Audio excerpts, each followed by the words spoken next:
사랑하는 여러분, 오늘도 맑은 새소리를 들으며 맑은 영혼의 산책길 위에서 숨결이 되는 양식을 엮어 전해드립니다. 오늘은 어느덧 2020년 7월 16일 연중 제15주간 목요일에 이르렀네요. 요즘 우리 사회가 겪어가는 모습을 바라보면 저는 위대세라는 말이 떠오릅니다.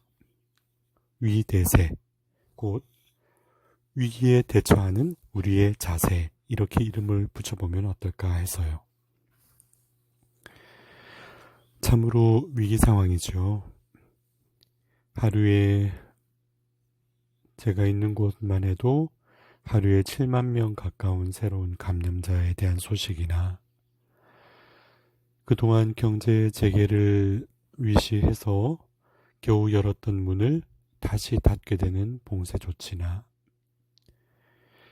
그나마 그 이전보다는 조금 나을 수는 있을지 몰라도 실내에서는 전례가 금지될 수밖에 없는 이런 여러 상황들을 바라보면서 얼마나 마음이 먹먹하고 또 이 시대의 모습이 언제쯤 평온을 찾을지 모르는 그런 막연함 속에 얼마나 많은 심리적인 상처를 또 겪고 계실 분이 많으실지, 또 현실적으로도 감당해내야 되는 경제적 문제를 비롯해서 얼마나 많은 고민들을 안고 계실지 마음 깊이 주님께 의탁하면서 기도드리는 마음이 더욱 깊어지는 때를 저도 보내고 있습니다.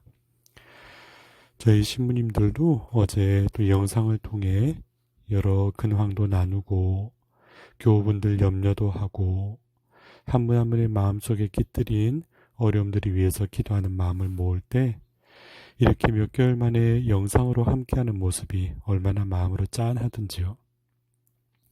함께 웃으며 기도하고 또 서로의 모습을 반가워하고 손을 내밀던 그 정감 어린 때가 저희 마음속에도 깊은 그리움으로 자리하는 것 똑같으니까 말이죠. 이런 어려움 속을 걸어가면서 어떤 모습들을 우리들이 갖고 있을까 여러 가지로 진단을 해보았어요. 어떤 분은 무기력함과 우울함 속에 행보를 거듭하는 분도 계실 테고 또 이 현실을 받아들일 수밖에 없는 체념 가운데 그대로 수용적인 삶을 걸어가시는 분도 계실 테고 혹은 이 모든 상황 괜찮다 하면서 뛰쳐나가고픈 용기를 갖고 싶은데도 그것을 움츠러들게 하는 두려움 속에 또 매일을 맞아들이는 분도 계실 것 같고 우리 모두 이런 스마트폰이나 전자화 시대에 정보를 다 하나로 묶어주는 동기화처럼 마음이 한결같이 사람들과 사람들끼리 협력하고 극복하면 좋으련만 또 그러지 못하고 자신의 개인적 감정에 치우쳐 사회적인 어려움을 갖게 하고 마음의 혼란을 일으키는 사람들의 이기적인 그런 행동들에 대한 분노를 갖고 계신 분도 있으실 테고요. 함께 웃고 나누고 싶은 지난날, 그것도 사실 그리 멀지 않은 날이죠. 불과 수개월 전에 그런 지난날에 대한 아련한 그리움들이 가슴 깊이 차오르는 경험도 하실 테고요. 혹은 그런 아름다웠던 날 소소한 일상적인 시간들이 다시 올 수 있을까 하는 불안과 안개 속을 걷는 듯한 불투명함 속에 우리 마음이 참 어려운 때를 맞이하겠구나. 저도 이렇게 마음속에 그려보게 되네요. 어쩌면 다시 닫혀진 성전이라는 하나의 이미지가 상징처럼 우리 마음속에 아픈 상처로 새겨지는 즈음인데요. 그러나 이런 때일수록 저는 저 자신에게도 이렇게 숨결이 되는 양식을 준비할 때마다 마음속에 질문을 갖고 시작해요. 나는 어떤 긍정의 우물을 길어 올리고 있는가 하는 것이죠. 우물물이 깊고 깊을수록 맑고 마르지 않는 샘이 되어주듯이 나의 영혼도 어디에 무엇에 의지하는가 하고 짚어보는 시간들이라는 생각을 마음 깊이 되뇌어 보는 때이니만큼 여러분께도 그런 마음의 한 자락을 나누고 싶다 하고 싶네요. 오늘 이사야서 26장 8절에 주님, 저희는 당신께 희망을 겁니다. 당신 이름 부르며 당신을 기억하는 것이 이 영혼의 소원입니다 하고 아뢰고 있지요. 어쩌면 이 말씀을 공허하게 받아들이는 분이 계실까 사실 저하고 염려가 되긴 합니다. 이 모든 현실 속에 주님이 계시면 우리 사람들의 고통을 침묵하시지만 말고 개입하셔서 바꾸시면 좋겠다 하는 내적인 갈등이나 혹은 신앙의 회의를 가지시는 분도 계실까 해서 말이에요. 그리고 또 이렇게 성당에 오시지 못하고 특별히 또 연세가 있으신 또 우리 귀한 분들, 또 마음으로 함께하지 못하는 시간, 또 방송 매체를 활용하는 것도 또 적절치가 못하신 분도 계실 듯해서 또 성당에 이렇게 자주 오시고 함께 소소한 위로를 받던 모습들이 특별히 이민사회에서 외로움도 많으시잖아요. 그런 부분들 해소하지 못하셔서 마음 깊이 슬퍼하고 계시지는 않을까, 그런 마음도 겹쳐지니까 더 그렇죠. 그러나 이럴 때일수록 이 주님께 대한 희망이 저는 막연하게 우리를 위로하는 말씀이 아니라 어쩌면 우리 모두에게 정말로 주님이 어떤 분이셨고 나는 주님 안에 어떤 길을 희망하며 기도하는 사람인가를 다시금 일깨우면서 용기를 주는 말씀으로 다가옵니다.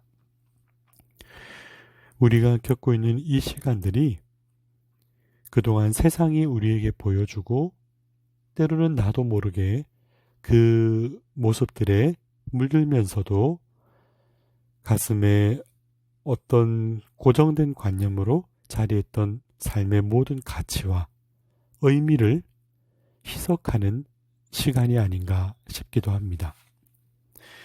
어쩌면 중독되듯 열중했던 일의 보람이 삶의 중심인 듯 살아왔던 것, 사람과 사람 사이에서 앞서기 위한 혹은 뒤처지지 않도록 채근했던 경쟁과 권위를 내려놓도록, 심지어는 수중에 품은 금전의 가치나 너른 집의 뜰이나 주변의 환경으로 만족했던 내 삶의 시각이 달라지도록, 혹은 내가 이런 꿈을 갖고 있지 하고 펼쳐놓으면서 스스로 자족하던 미래의 청사진도, 어쩌면 이 모든 것이 그만한 삶에 중요한 의미가 있었던 것인가를 되돌아보게 하는 듯합니다. 결국 인생에서 주어진 모든 것은 어떤 것인가? 결국 이 단어를 지우면 의미가 사라지는 말들이잖아요. 이 단어란 바로 나라는 단어예요. 그러면 이 나라는 존재는 어떤 그림을 그려오며 여기까지 왔나 하는 것을 저는 이 말씀의 시간 통해 자주 이렇게 전해드리고 나누고 있지요. 결국 나라는 것, 내가 삶을 걸어오면서 수놓은 말들과 그리움을 머금고 사랑하는 이들을 바라보던 시선과 영혼에 새기며 품어낸 사랑의 기억과 향기들, 세상을 향해 건져 올린 나의 메시지들, 또 언젠가 삶이 져갈 때 남겨줄 서로 간의 체온이 묻은 추억과 잔잔한 웃음들, 참으로 눈으로 보여지지 않는 소박하고 소소한 것들이지만 이러한 가치들을 통해 마음을 무겁게 하던 세상의 짐을 이제는 내려놓을 시간으로 초대받고 있구나 하고 다시금 마음에 다져봅니다. 오늘 마태복음 11장 28절에 고생하며 무거운 짐을 진 너희는 모두 나에게 오너라. 내가 너희에게 안식을 주겠다 하고 말씀하시지요. 내가 하느님께 비추어서 맑고 투명하게 살아갈 수 있도록 연습하는 일. 서로의 마음속에 용기를 북돋우고 올곧은 길로 설 수 있도록 비추어주는 햇살과 같은 삶이 녹아있는 그런 바람 한 줄기가 되어주는 일. 이토록 비워가는 연습이 더 중요한 것이 아닌가 싶어서 말입니다. 오히려 이 비워감을 통해 서름이 아니라 오히려 따사롭고 화려함이 아니어도 오히려 아름다운 가벼움을 택하면 좋겠다.